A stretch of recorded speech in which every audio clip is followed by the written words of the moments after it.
The courtroom was buzzing with whispers as Mr. Henry Collins, a modest handyman, stood accused of a staggering $1 million fine.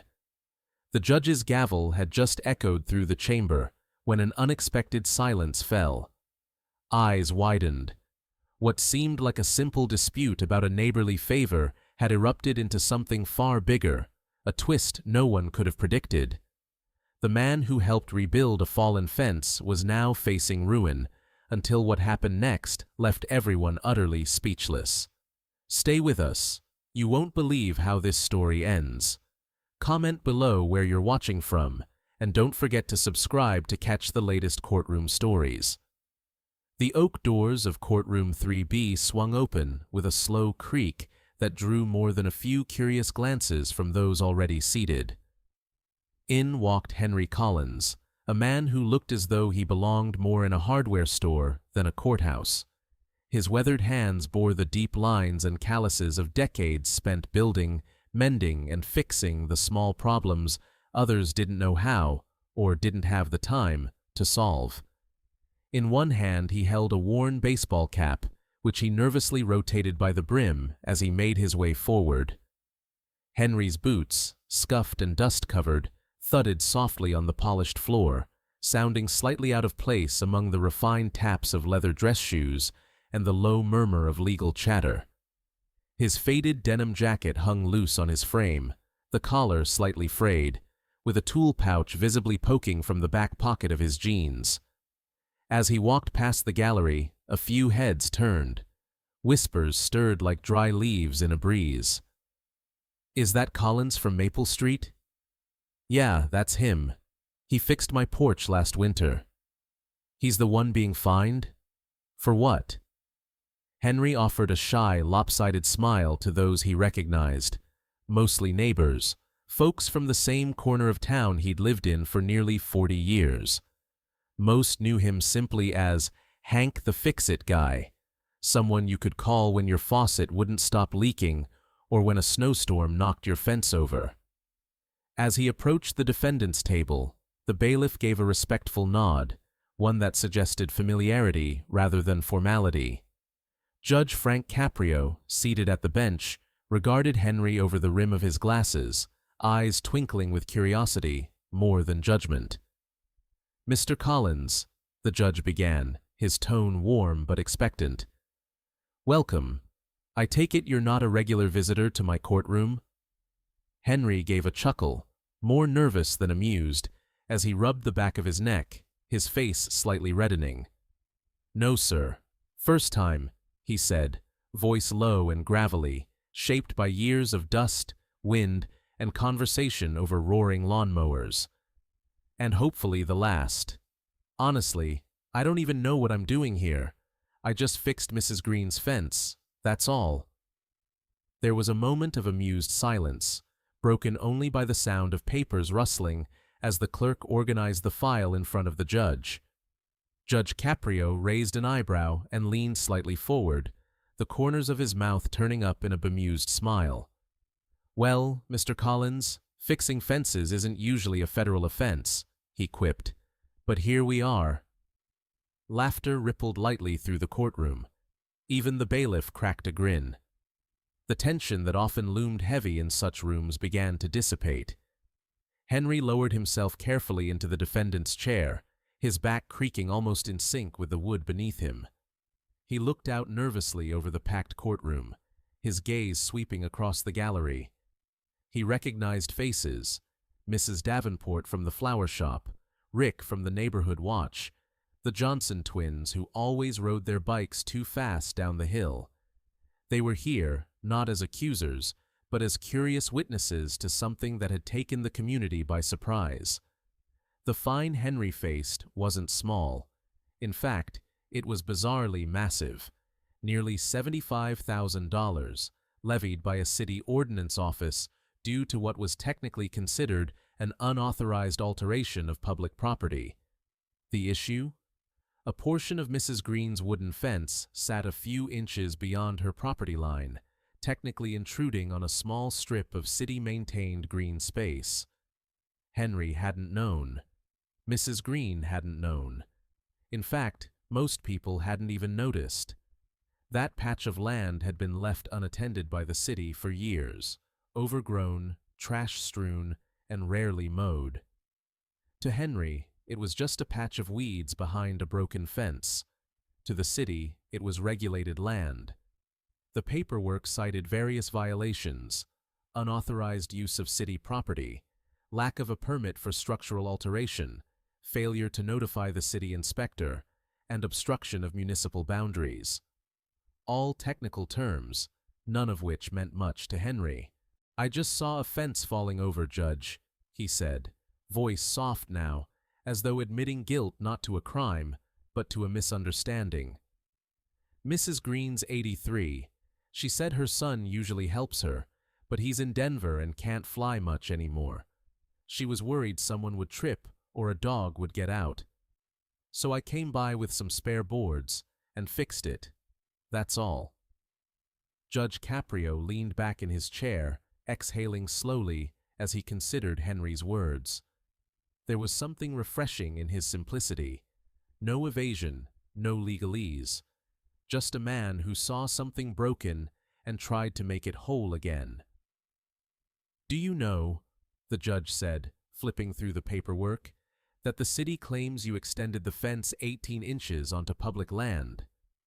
Henry's eyes widened slightly. 18 inches? I thought it was just a lean. I never even moved the post. I just patched it up, replaced 2 planks and tightened the frame. Didn't mean no harm. The judge nodded, clearly absorbing the sincerity. "And you didn't charge her for the work?" "Of course not. Just gave me some homemade cookies." "Oatmeal raisin," Henry said, chuckling, though the nerves were still visible in his posture. A few people in the courtroom laughed, and even Judge Caprio cracked a grin. "I see. Payment in cookies. That explains why our court accountants were so confused by the compensation report." The humor was dry, but effective. The room warmed further to Henry's presence. The man, after all, wasn't a criminal. He wasn't a grifter, nor a scofflaw. He was a neighbor, a good one. And yet, due to an overzealous citation system and an all-too-rigid interpretation of a property ordinance, he found himself facing a penalty that could ruin him financially. As the laughter faded, the judge's tone grew more reflective. "Mr. Collins," he said, "you found yourself in a courtroom today not because you committed a crime, but because sometimes systems forget to make room for common sense. This case is going to require more than just looking at measurements and legal codes. It's going to require a bit of humanity." Henry nodded silently. For a man who fixed things for a living, it was strange to be in a place where the broken thing wasn't a fence or a pipe, but a system. And this time, he wasn't holding the hammer. But perhaps, in telling the truth plainly and letting the community see his heart, he wouldn't need one. The courtroom settled into a tense hush as the judge gave a nod to the city prosecutor, signaling her to proceed. She rose with practiced precision, her navy suit crisp, her tone firm, yet respectful. The contrast between her polished demeanor and Henry Collins's humble presence couldn't have been more stark. "Your Honor," she began, her voice measured and deliberate, "this case, while appearing simple on the surface, deals with a complex intersection of property law, foreclosure protocol, and interference with municipal processes." Henry shifted slightly in his seat. The prosecutor continued, "Mr. Collins undertook unsanctioned repairs on property that was not legally his to alter. The fence in question sits on a parcel under lien, with ownership currently entangled in foreclosure proceedings due to outstanding debts owed by the occupant." Mrs. Sylvia Green Judge Caprio raised an eyebrow, intrigued. The prosecutor pressed on. "This structure, the fence, was technically listed as part of the collateral assessed in the lien documents. By repairing it, Mr. Collins may have interfered with the valuation process, potentially affecting both creditors and the bank's future recovery of assets. His actions, while well-intentioned, may have unintentionally diminished the foreclosure value by altering the property without consent or oversight. The judge exhaled quietly and glanced at Henry, who looked down, visibly uncomfortable. To him, this wasn't a structure or asset. It was a loose, leaning set of boards he'd tried to keep from collapsing further. Nothing more. Judge Caprio turned to the defense. Ms. Patel, Henry's attorney, a soft-spoken woman in her mid-30s, rose with a calm, steady voice. She didn't storm or attack. She simply began with a truth. Your Honor, Mr. Collins is not a property developer. He's not a party to the foreclosure, nor is he someone trying to circumvent any legal process. He's a neighbor, an old-school neighbor, the kind who still knocks on doors and offers help without being asked. She paused briefly, letting that image settle. On the afternoon in question, a storm had swept through the neighborhood. Gusts had knocked down part of Mrs. Green's fence, and she was distressed, not just about the damage, but about the dogs in the area, about safety, about her small garden being exposed. Mr. Collins, seeing her struggle, did what many would hope a good neighbor would. He went to his garage, grabbed some extra boards, and fixed it. No payment, no contract, just kindness. She turned toward Henry and continued, more softly now. There was no intent to alter property status, Your Honor. No malice, no effort to mislead creditors or sabotage foreclosure proceedings. Just a man with a hammer and a heart. A murmur of sympathy rippled through the gallery. Judge Caprio leaned forward slightly, rubbing his chin with a look of contemplation. His voice, when it came, was thoughtful. So, Mr. Collins, he said, you didn't realize your good deed could cause such trouble? Henry nodded slowly. No, sir, not even a little. I wasn't thinking about banks or liens or any of that. I just wanted to help. Mrs. Green's been good to me over the years. Real good. Back when my wife passed, she brought meals every week for months. Sat with my youngest while I worked. She's family, Your Honor, even if we don't share a name. The sincerity in Henry's voice was palpable. There was no dramatics, no performance. Just honesty, worn on the sleeves of his denim jacket. The judge smiled gently. Neighbors helping neighbors. It's a rare thing these days. Too many folks don't even know the people living 2 doors down. But the law... He leaned back in his chair. Well, it's not always kind to good intentions. A soft chuckle moved through the courtroom, easing the heaviness for a moment. Even the court stenographer cracked a faint smile behind her screen. But the prosecutor wasn't finished. She stepped forward once more, her voice respectful but resolute. Your Honor, I deeply sympathize with Mr. Collins's motives. However, laws exist to protect everyone, including lien holders, creditors, and the integrity of due process. Good intentions, while commendable, cannot nullify legal procedure. Unauthorized alterations to a foreclosed property can result in complications for buyers, for insurance, even for the city itself, if safety codes are violated. Judge Caprio tilted his head. Yes, I understand. Laws, the fine print of life, sometimes more tangled than Christmas lights, wouldn't you say? The courtroom chuckled again, but the judge's tone shifted slightly, becoming more serious. Let me ask this. Did Mr. Collins cause any physical harm? Did the repair compromise the structure? Create a hazard? No, Your Honor, the prosecutor admitted. In fact, the repair appears structurally sound. Judge Caprio raised his brows. So we're not dealing with a safety issue or malicious intent. We're dealing with a technicality? Legally speaking, yes, she said carefully.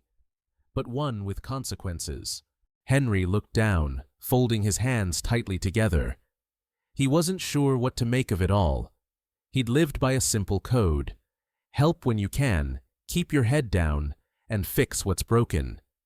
And yet, here he was, accused of interfering with a system far more complex than any fence he'd ever rebuilt.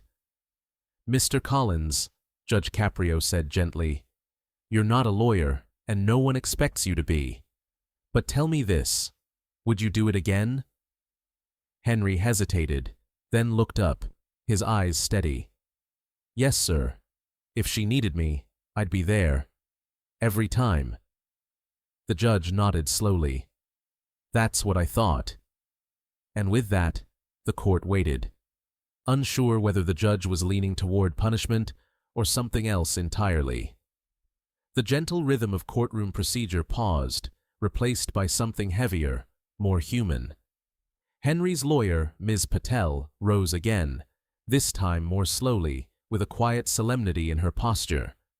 She held a single sheet of paper in her hand, not as evidence, but as something deeper. A story. "Your Honor," she began, her voice steadier than before, but laced with compassion. "Before this court makes its decision, I'd like to ask permission to share something more personal about Mr. Collins, something that I believe matters." Judge Caprio regarded her with a silent nod, the kind that gave permission without fanfare. Ms. Patel turned slightly, her attention now on the gallery as much as the bench. "This isn't just a matter of property lines and municipal codes," she said. "It's a matter of what people do when their backs are against the wall, and when others are left behind theirs." She gestured lightly toward Henry. "Mr. Collins isn't here just because he patched up a broken fence.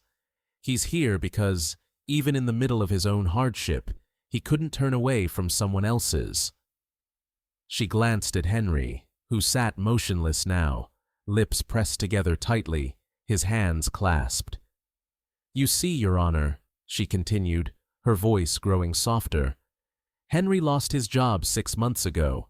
He was a maintenance foreman at a small factory out on the industrial edge of town. After nearly 20 years of loyal work, the company downsized. His position was eliminated." A ripple of quiet sympathy moved through the courtroom. "He didn't make a scene. He didn't fight it. He took the severance, hugged the younger guys he trained, and went home to his 2 kids and a mortgage he now struggles to pay. Since then, he's taken whatever odd jobs he could find, fixing gutters, changing tires, repairing mailboxes, not to get ahead, just to stay afloat." The judge's expression softened, his brows lifting slightly as he looked again at Henry, who now sat with his shoulders lower, as if the truth of his struggle had physically settled over him. "And then came the storm," Ms. Patel said, her voice nearly a whisper now. "When the winds knocked down part of Mrs. Green's fence, she was afraid. Not just for her safety, but because that fence was the only barrier between her back porch and a busy alley where stray dogs and wandering strangers weren't uncommon. She called the city. No answer.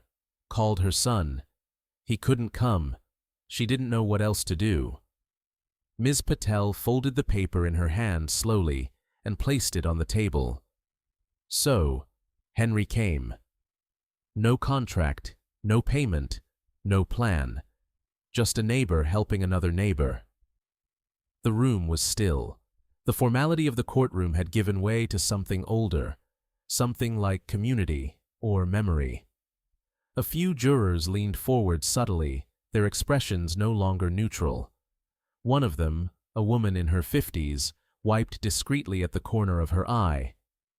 Judge Caprio broke the silence with a quiet murmur. "Mr. Collins, you've been weathering your own storms, it seems." Henry met the judge's gaze with eyes that now glistened, full of fatigue and pride. He nodded, swallowing hard before he spoke. "Yes, Your Honor," he said, his voice ragged but steady. "I didn't fix that fence because it was easy. I fixed it because Mrs. Green needed it. And I guess I needed it too. Not the job. The purpose." He paused to clear his throat, looking down momentarily. When he looked back up, his voice carried more weight. "After I lost my job, it felt like I wasn't useful anymore. like I didn't have much left to offer. But when I saw her standing there, holding on to that busted gate like it was going to fall into her arms, I didn't think. I just went home, got my tools, and fixed it. He glanced back toward the gallery where Mrs. Green sat, quietly dabbing at her eyes with a tissue. Henry gave her a faint, apologetic smile. "I didn't mean to cause trouble," he continued. "I just wanted to do right by my neighbor, by my kids. I want them to see that helping someone matters, even if it costs you." The judge leaned back in his chair, folding his hands in front of him. The room was silent. Even the usual rustling of papers and tapping of pens had stopped. For a moment, it felt less like a courtroom and more like a confessional, a place where burdens were shared and truths were weighed not by law, but by understanding. Judge Caprio let the silence breathe, then spoke gently. "Mr. Collins, your story isn't just about offense, it's about what we choose to build, even when we're broken ourselves. And that," he said, pausing to glance toward the court clerk and then the prosecutor, "is something we don't often get to hear in here." He looked toward the jury box. A few members nodded silently, visibly moved. "And it's something we should hear more often," the judge added. In that moment, the courtroom wasn't just a space of prosecution and defense, it became a place of reflection. Henry's small act, unnoticed by most, criminalized by few, had opened a wider conversation about community, hardship, and the invisible acts of heroism that hold neighborhoods together. The emotional tide had turned, and the law, though unyielding in its letter, now faced the powerful weight of its spirit. The courtroom was still as a place full of people could be, the kind of stillness that follows not tension, but reflection. Judge Caprio sat unmoving for a long moment, his hands folded on the bench, elbows resting lightly on worn wood that had heard countless pleas and verdicts before this day. But something about this case hung heavier in the room, not because of its legal complexity, but because of its human truth. He finally spoke, not with a gavel's authority, but with the quiet gravity of a man who had spent decades at the intersection of law and life. "The law," he began, his voice steady and low, "often stands firm. That's its nature. It gives shape to society, sets boundaries, establishes order. But life is messy, it's complicated, it doesn't always fit neatly into statutes and clauses." He paused and looked out over the courtroom, not with judgment, but with contemplation. "When we uphold the law," he continued, "we must also remember to uphold justice, not just its letter, but its spirit, the heart behind the rules." All eyes were on him now. The prosecutor had lowered her notes. The clerk sat back, hands folded in her lap. Even the jurors, some of whom had taken notes earlier, simply listened. Judge Caprio shifted slightly, addressing the room with a quiet conviction. "What happens when helping someone, doing what feels right, doing what your conscience demands, becomes a crime in the eyes of the law?" He let the question hang in the air, untethered, daring anyone to answer it. He leaned back slowly in his chair, resting his forearms on the bench's armrests, gazing somewhere beyond the courtroom, into a space where justice had no black robes or polished oak, just people trying to do the right thing. "I've seen all kinds of cases in this courtroom," he said, his voice softer now. "People who bend the law for greed, people who break it out of anger. But then there are people like Mr. Collins." He looked toward Henry, who sat quietly, eyes lowered, as if unsure how to hold the weight of so many watching eyes. "I see a man," the judge said, "who wanted to protect his neighbor. I see a community that relies on each other when the system, our system, falls short. But I also see the law, which does not always bend easily, and the weight of legal obligation that comes with even the best intentions. He tapped the papers in front of him lightly with one finger, then looked up again. The law says Mr. Collins committed a violation, unauthorized alteration of property under lien, interference in a foreclosure process. Those words, on paper, can sound cold and absolute. But here's the problem. Those words weren't written with this kind of moment in mind. The judge stood now, which he rarely did at this point in a hearing, and took a slow step forward. Not out of theatrics, but as if drawn toward the center of something deeper. "I want you all to ask yourselves," he said, his voice filling the space without needing to raise it. "What kind of world do we live in if we punish the man who fixes a fence for an elderly neighbor, but let slip by the ones who neglect her calls, ignore her fears, and leave her without help?" The silence that followed wasn't uncomfortable. It was respectful. It was the kind of silence that comes when people are searching themselves. Judge Caprio looked toward the gallery. Laws are made to keep order, but laws are written by people. And sometimes, the people who write the rules never imagined a case like this. The prosecutor, to her credit, remained composed, but the firmness in her jaw had softened. Even she seemed to acknowledge the truth in the judge's words, that there are times when a rule must be examined through the lens of circumstance. Henry, still seated at the defendant's table, blinked rapidly, holding back a tear. He wasn't used to being the center of attention, let alone spoken about in such a way. He had come expecting a fine, perhaps even humiliation. But now, the judge's words didn't feel like punishment. They felt like understanding. Judge Caprio returned to his seat, exhaling quietly. His voice grew more introspective. "I think often about what justice really means," he said. "Is it punishment? Correction? A lesson? Maybe. But maybe it's also recognition that the law is not a machine, grinding through people with no pause. Maybe justice is about knowing when to listen, when to see the full story." He turned back to Henry, meeting his eyes. "Mr. Collins, I want to be clear. What you did was technically wrong under the law, but morally, spiritually?" He paused, his voice rich with meaning. "It may be one of the most right things I've seen in this courtroom in a long time." A quiet sigh moved through the gallery. Not one of exasperation, one of relief. People weren't used to hearing words like that in court, but in that moment, it felt like something sacred had taken place. Judge Caprio closed the file in front of him. "There are still legal considerations. This court cannot ignore due process. But know this, the heart behind your actions has not gone unnoticed." He sat back, gaze fixed forward. "This is the moral dilemma the law must face," he said finally. "When kindness and obligation collide, do we punish or do we understand?"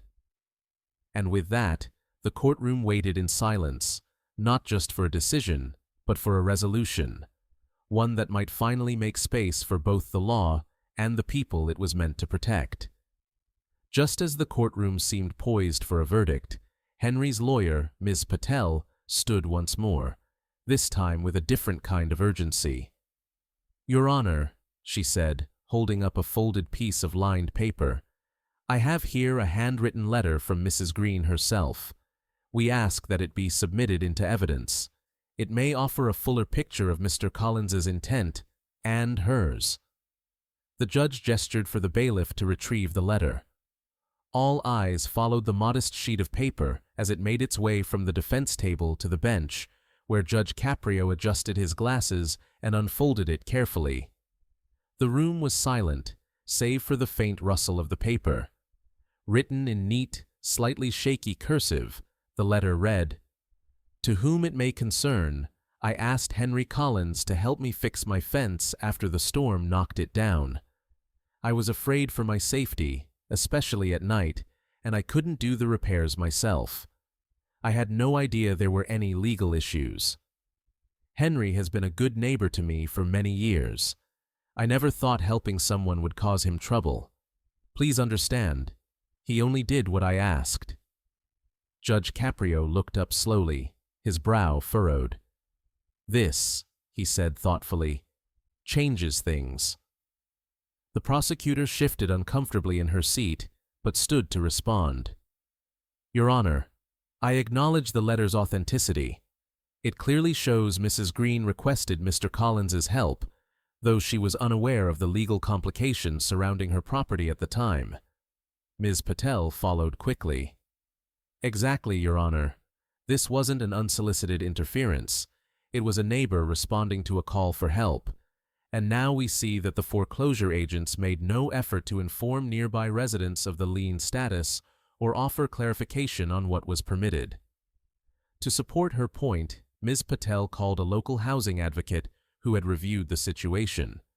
The witness testified that during the initial stages of foreclosure, standard protocol included notifying not only the property owner, but also providing accessible documentation to adjacent properties, especially in cases where boundary structures, like fences, might be affected. In this case, no such communication had taken place. Judge Caprio raised his hand slowly, signaling a pause in the proceedings. He looked not just at the attorneys, but at the entire room. "This is no longer just a case about property," he said, his voice calm but firm. "It's about communication, or the lack thereof, and about the unintended consequences that occur when bureaucracy forgets the people behind the paperwork." He placed the letter gently on the bench before him. "The law may see violations," he continued, "but I see an absence of guidance. Mrs. Green didn't know, Mr. Collins didn't know, and no one thought to tell them." In that moment, the tide of the case had shifted, not because of loopholes or technicalities, but because the truth had finally found its voice. After reviewing the letter, hearing the testimonies, and sitting through the emotional storm that had swept the courtroom, Judge Caprio leaned forward, his expression measured but warm. The bench, once an emblem of rigid authority, now felt like the seat of a thoughtful neighbor, not just a judge. "Mr. Collins," he began, voice resonating clearly through the hushed room, "you've found yourself in the kind of situation that the law doesn't always know how to handle well. You acted from the goodness of your heart. Of that, I have no doubt. And while that action had unintended consequences, it was never malicious or self-serving." Henry looked up slowly, his eyes brimming with cautious hope. "The law," Caprio continued, "must be respected. That's non-negotiable. But the law, in a just society, must also be tempered with compassion. Without compassion, law becomes cruelty cloaked in procedure." He glanced toward the prosecutor's table. This was never about undermining a legal process. It was about a man answering a cry for help when others ignored it. The city failed to warn Mrs. Green. The foreclosure agents failed to inform the neighborhood. And Mr. Collins, well, he didn't fail. He showed up. The courtroom was silent, everyone hanging on the judge's every word. Judge Caprio stood now, not in anger, but in solemnity. There is a principle older than any book of law, the principle of shared humanity. And while we cannot ignore the letter of the law, we can apply it with eyes open and hearts engaged. He picked up the citation in front of him, the one that originally carried a fine totaling over $1 million due to procedural violations and property interference. He looked down at it with a faint shake of his head. "I will not dismiss the seriousness of this infraction," he said plainly, "but I will reduce the penalty significantly to reflect the full truth, not just what was written, but what was lived." The room leaned in, every breath held. "My ruling," Caprio announced, "is as follows. Mr. Collins will pay a symbolic fine of $50 to honor the structure of the law and perform 100 hours of community service under the supervision of the city's neighborhood restoration program." He paused to let that sink in. Instead of tearing him down with a crippling fine, we'll give him a ladder, a way to keep helping people, the very thing that brought him here in the first place. He'll fix more fences, sure, but he'll also show others what civic responsibility looks like when paired with compassion. A wave of murmured approval rippled through the gallery. Several people nodded. One woman clapped quietly before catching herself. Henry exhaled, shoulders collapsing in relief. His eyes closed for a moment, the weight of months of stress melting away in a single breath. When he looked back up at the judge, his voice cracked as he spoke. "Thank you, Your Honor. I won't waste this." Judge Caprio nodded with a quiet smile. "I know you won't." And just like that, a courtroom that had braced itself for punishment bore witness instead to a moment of thoughtful justice, one where humanity and law stood side by side, not in opposition, but in balance. As the final gavel fell, a gentle hush swept through the courtroom. Not the silence of tension, but of collective reflection, the kind that lingers when something deeply human has just unfolded.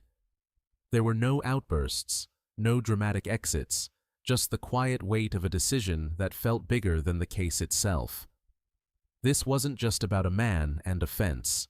It was about the spaces between the laws, the gray areas where kindness lives, often unrecognized, sometimes punished. And in that space, justice had chosen to listen. Henry Collins didn't walk out of the courtroom a free man in the strictest legal sense. He still had a fine to pay. He still had community service to complete. But what he carried out with him was something far more valuable: dignity intact, purpose renewed, and the affirmation that doing the right thing, even when misunderstood, still matters. His story quickly made its way beyond the courthouse walls. Local news outlets picked it up, not because it involved a scandal or celebrity, but because it was real, tangible. A reminder of the kind of people we hope still exist in our neighborhoods, the kind who fix fences in a storm, not for glory, but because someone needs them. Henry's children, seated quietly in the back of the courtroom that day, would later say it was the first time they saw their father treated like a hero, not the kind with medals or headlines, the kind who shows up when it counts. Judge Caprio's decision became a local legend in its own right, not because it defied the law, but because it reflected it in the truest sense, not as a cold instrument of punishment, but as a flexible, living principle. He didn't simply reduce a fine, he elevated a conversation about empathy, about justice, about what it means to weigh a case not just with precedent, but with heart. This case, one reporter wrote, didn't change the law, but it reminded us of why we have courts in the first place, not just to enforce, but to discern.